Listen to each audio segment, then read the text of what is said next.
La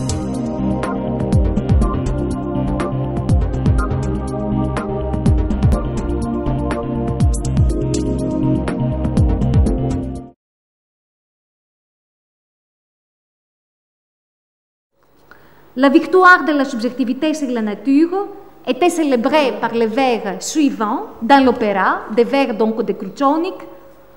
Tout est bien qui commence bien et n'a pas de fin.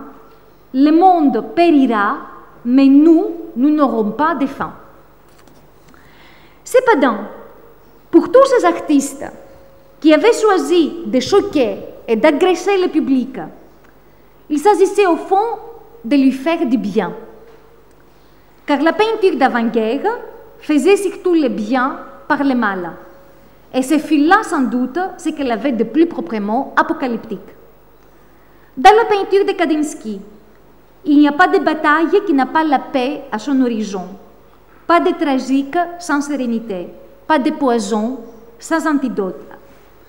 Ce juriste, Kandinsky avait fait des études de droit avant de devenir peintre, avait appris lors de ses recherches ethnographiques sur le droit populaire en Russie que, je cite, « le crime absolu n'existe pas et que ce n'est pas l'action, le réel, mais sa racine, l'abstrait, qui fait le mal et le bien. Et finalement, toute action est indifférente. » Autrement dit, les compositions abstraites de Kandinsky, pour la raison même qu'elles choquaient la perception ordinaire du spectateur, s'est montré capable de lui faire du bien en révélant l'esprit. Et c'est évidemment cette même conception de faire du bien par le mal qui va prévaloir pendant la guerre. Alors, le passage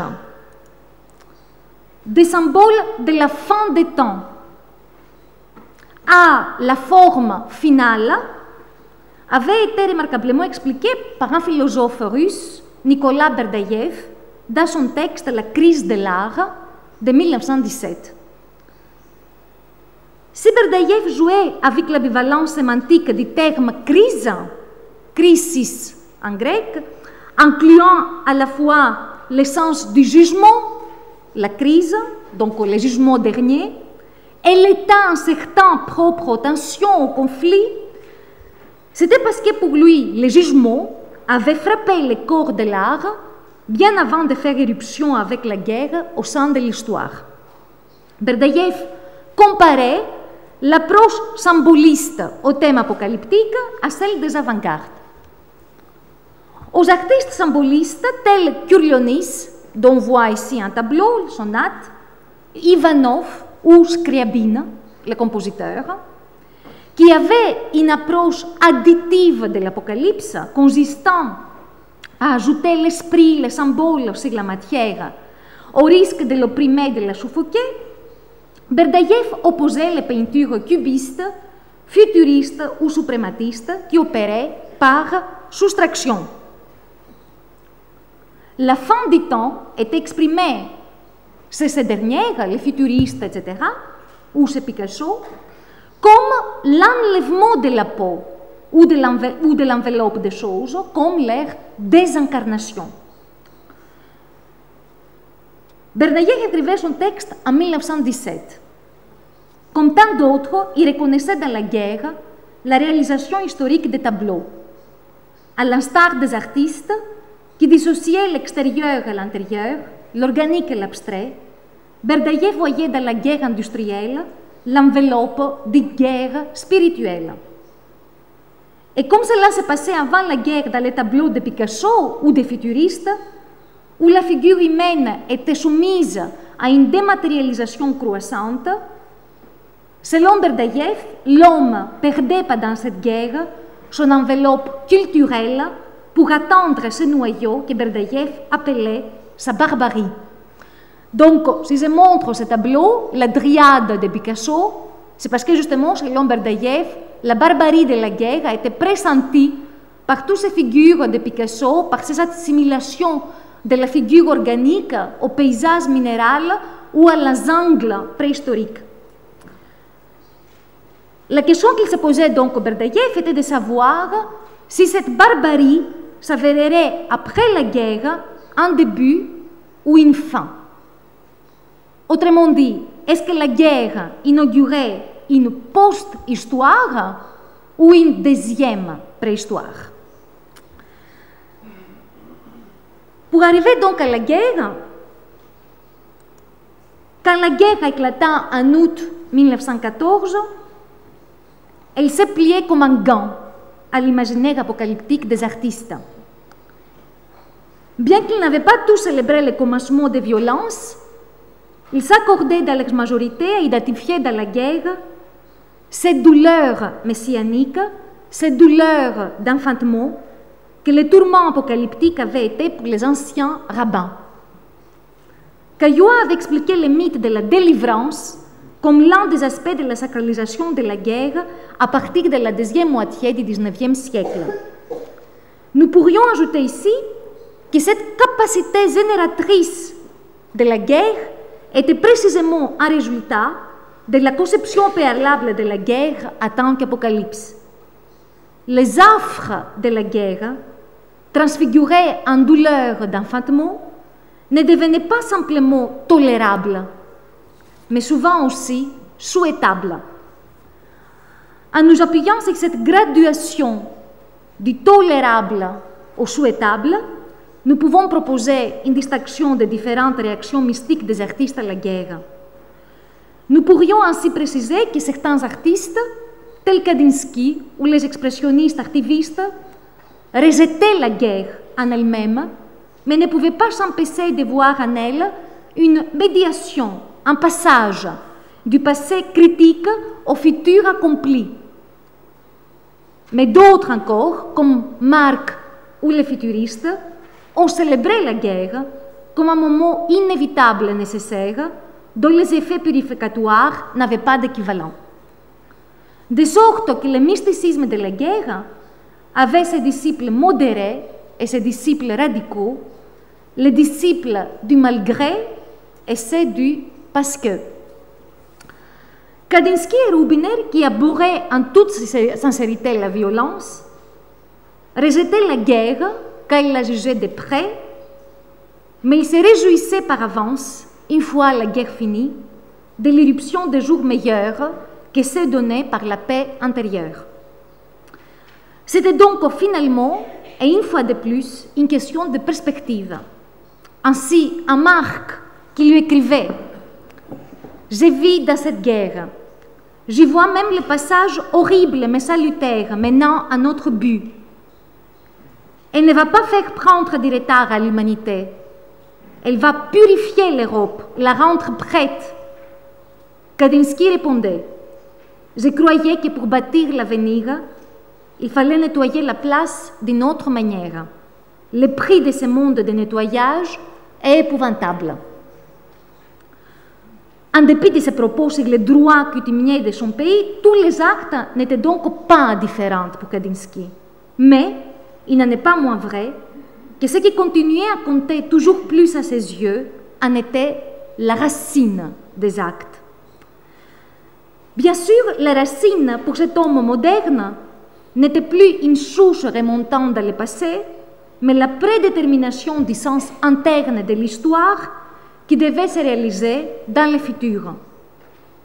Kandinsky aurait certes préféré un nettoyage de la réalité de son temps sans que soit versée une seule goutte de sang, mais il ne pouvait s'empêcher pour autant de détourner son regard du présent sanglant pour le porter sur l'avenir, exactement comme dans la composition avec le fond clair du tableau.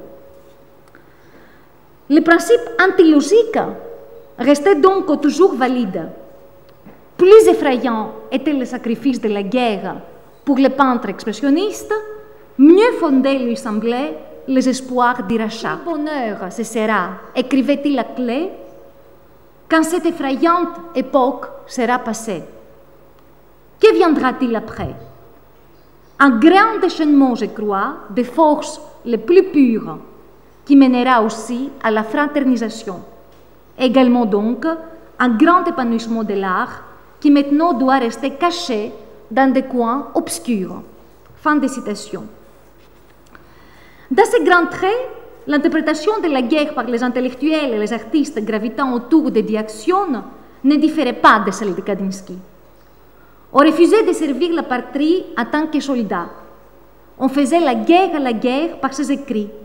On transgressait continuellement la censure, mais on espérait que l'avènement tant attendu de la communauté socialiste serait accéléré par cette guerre haïe, comme si l'immense impatience de ses auteurs trouvait malgré eux un complice redouté de la guerre en tant que catalyseur.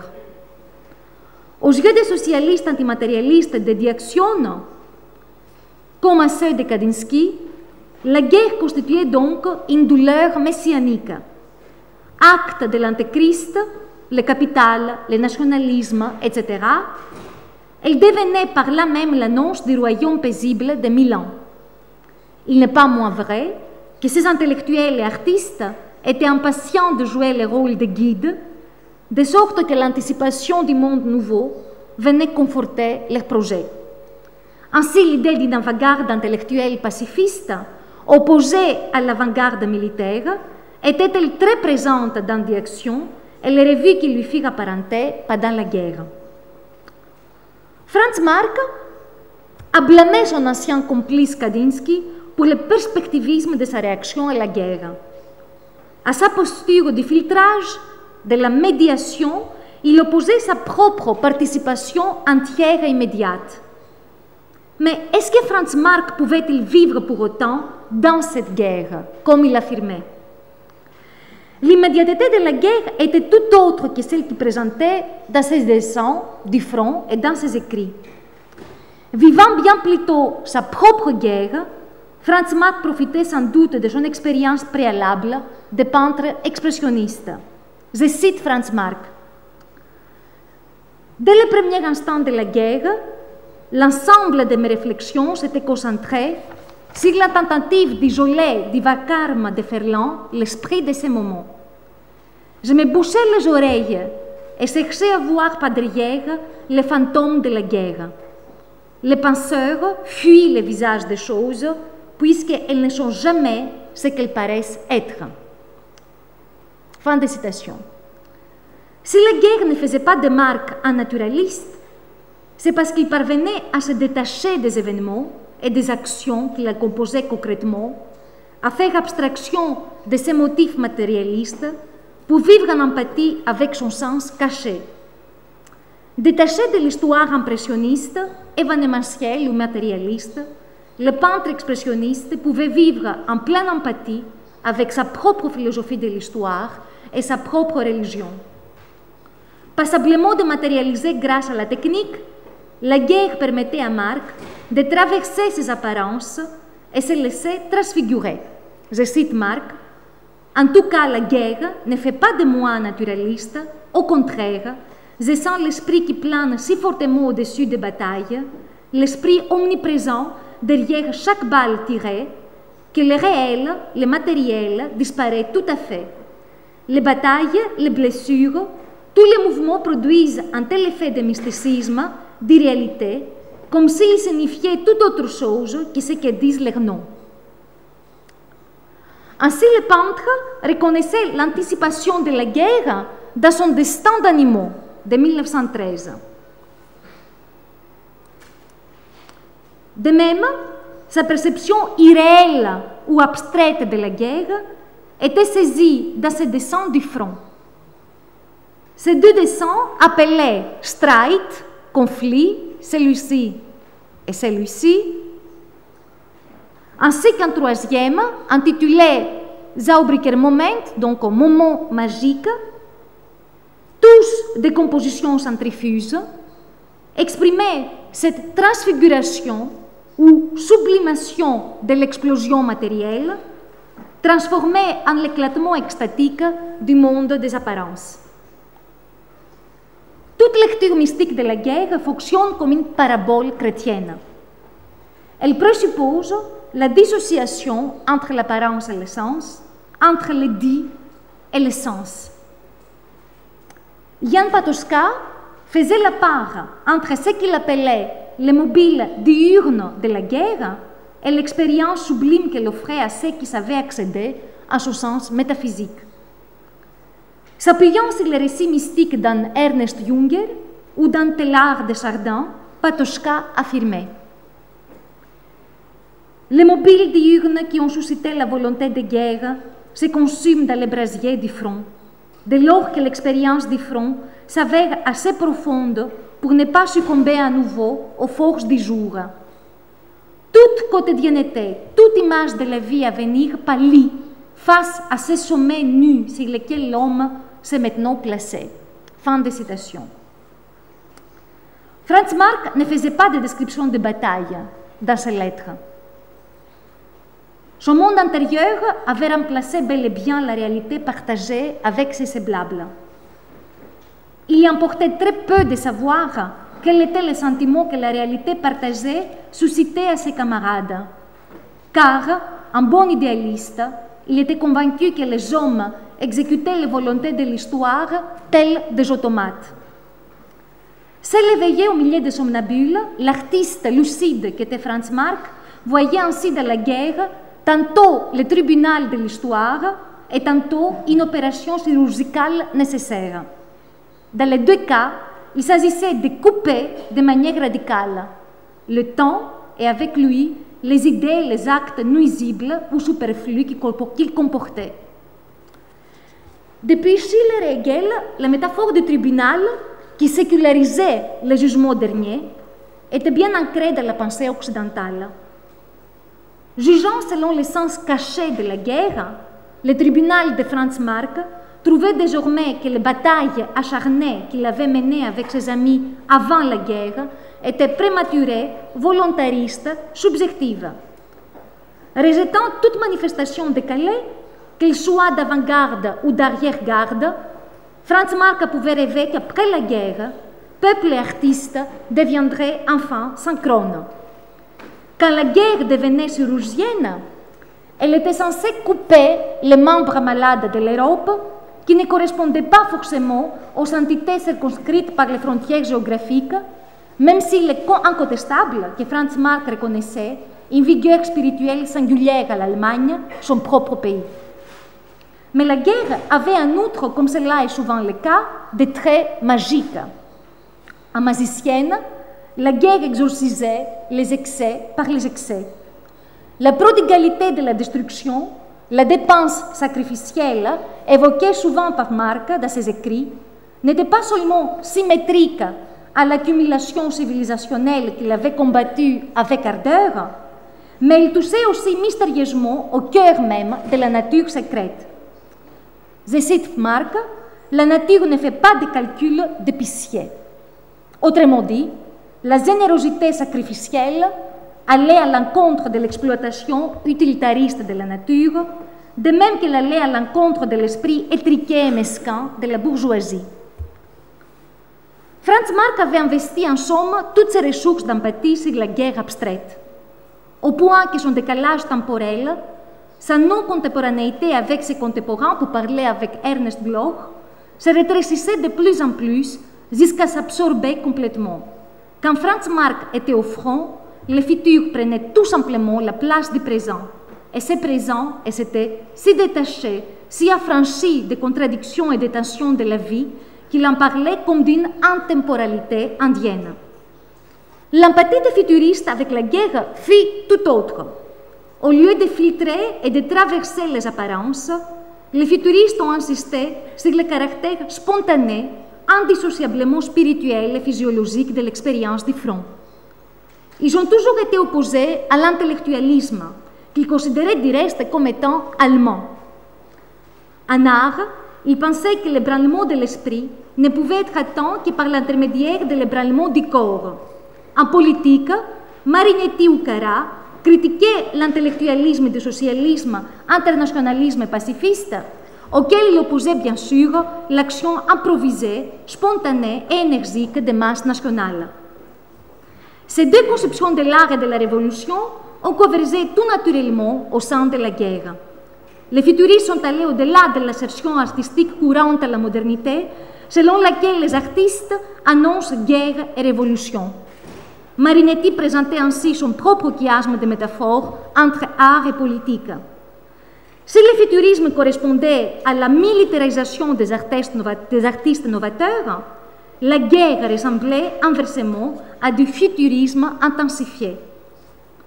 Cette intensification signifiait en premier lieu l'accélération des effets de la révolution par la guerre, qui saurait détruire la parodie de la démocratie parlementaire et déchirer les contrats bourgeois. Mais la guerre, comme futurisme intensifié, signifiait aussi, comme nous le savons depuis Walter Benjamin, son esthétisation. L'aspect le plus évident de cette esthétisation était fourni par Marinetti chaque fois qu'il faisait l'éloge du spectacle synesthésique wagnérien des batailles. De même, l'assistance du poète à souligner le caractère désintéressé de la guerre ne servait pas seulement à faire la propagande de l'héroïsme et du sacrifice du soi, mais aussi de leur nature esthétique. En 1930, dans sa critique de l'anthologie Krieg und Krieger, Guerre et guerrier, publiée par Ernest Junger, Walter Benjamin verrait dans l'esthétisation de la guerre l'apogée du thème décadentiste de l'art pour l'art. Mais il est sans doute judicieux d'aller un peu plus loin dans cette interprétation en explorant le chiasme de l'artistique et du politique dans la pensée futuriste. Dans ce texte, Marinetti évoquait souvent le réalisme violent et cruel de la guerre. En 1914, année de la guerre donc, le poète justifiait la politique interventionniste comme suit. Aujourd'hui, nous contemplons une exposition futuriste immense, faite de tableaux agressifs, dynamiques, une exposition dans laquelle nous voulons nous engager pour révéler nos qualités. Fin de citation. Une guerre qui se déploie comme une immense exposition futuriste est certes une guerre esthétisée. Mais une guerre dans laquelle nous voulons nous engager pour révéler nos qualités, c'est de l'esthétique réalisée. C'est sur cette nuance subtile que se jouait la différence entre décantantisme et futurisme. Si le wagnérisme de bataille était décantantiste, la force des hommes nouveaux dans les tranchées avait quelque chose de plus résolument avant-gardiste, quelque chose qui permettrait plus tard à Marinetti ou à Cara de rejoindre les rangs fascistes. La jouissance esthétique de la guerre avait une certaine passivité, dépendant de ce pessimisme chronique du décantatisme que Marinetti ne manquait pas de fustiger dans ses écrits. En revanche, ce concept d'optimisme artificiel trouvait un débouché inespéré dans ce réalisme cruel et violent de la guerre. Car la guerre, expliquait-il, allait vivifier, accélérer, aiguiser l'intelligence et les nerfs des artistes. La coïncidence entre l'esthétique et le réel permettait à Marinetti de parler tantôt d'artistes, tantôt d'ouvriers et tantôt de soldats. Dans la guerre futuriste, ces fonctions étaient après tout parfaitement équivalentes et interdépendantes. Pour conclure donc, dans sa critique lumineuse de l'anthologie Krieg und Krieger, Walter Benjamin a soutenu la thèse selon laquelle les interprétations mystiques de la guerre, suivies plus tard par les interprétations mystiques de la défaite en Allemagne puis de la Révolution, ont été en partie responsables du fascisme en Allemagne. Quand ils n'ont pas contribué à le fabriquer directement, comme cela fut le cas avec le futuriste Ernest Junger, ces interprétations idéalistes de la guerre ont inhibé toute conscience matérielle nécessaire pour lui résister et encore moins pour le combattre. Souligner surtout un paradoxe.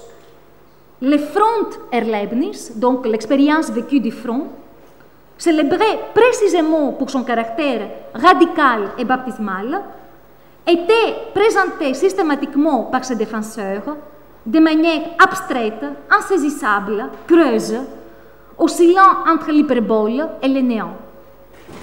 Parce qu'il n'était rien en soi, parce qu'il n'avait aucune matérialité propre, mais était au contraire possible par sa négation de toute contrainte matérielle, le Front-Erlebnis s'avérait suffisamment flexible pour véhiculer le tout et le rien. Libre de toute historicité, celle par exemple qui était inscrite aux moyens techniques de la production de la guerre, le Front-Erlebnis d'Ernest Junger pouvait prétendre qu'il révélait la guerre en soi, primitive ou éternelle, la guerre qui faisait tout simplement la grandeur humaine.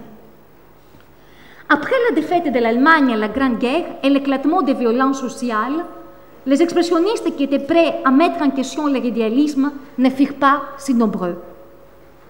Frankfurt et Einstein sont devenus beaucoup plus perméables au marxisme et dans tous les cas, les critiques de la situation en Allemagne étaient farouchement matérialistes.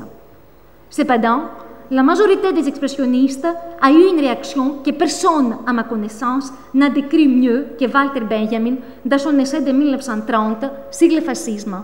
Je cite Benjamin. Il parlait donc de l'Allemagne.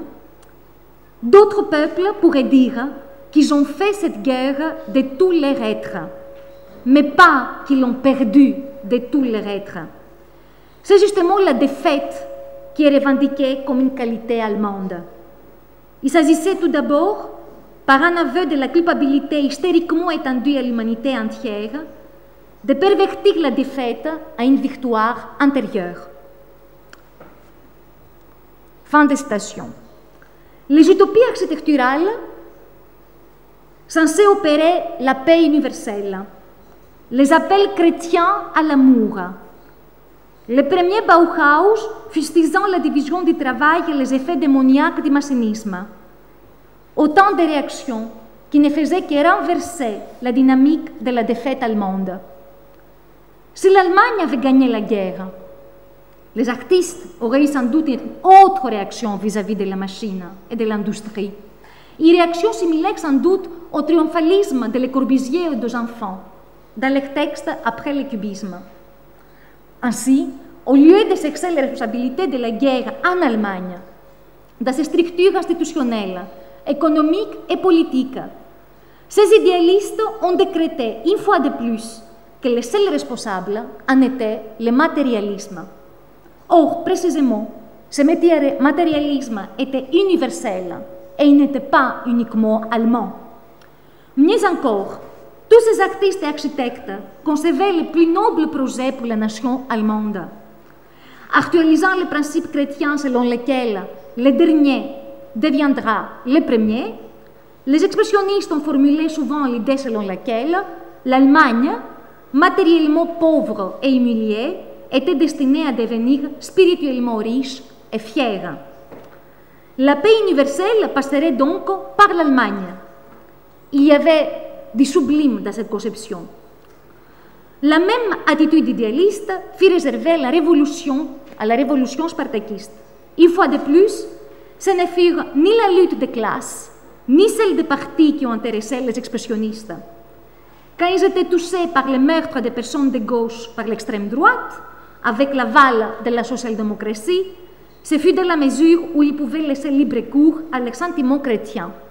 Rosa Luxemburg ou Karl Liebknecht devenaient par exemple les victimes innocentes de ces temps horribles.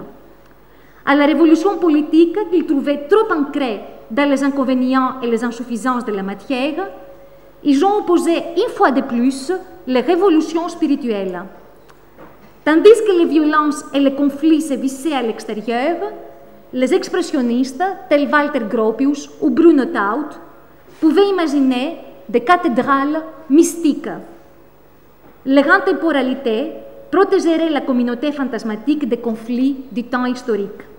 Et ici, vous avez une cathédrale dessinée, une cathédrale utopique dessinée par Bruno Taut. Ainsi donc, avec la Révolution, l'union sacrée n'était plus affaire de la guerre, mais de l'art. Voilà, je vous remercie de votre patience.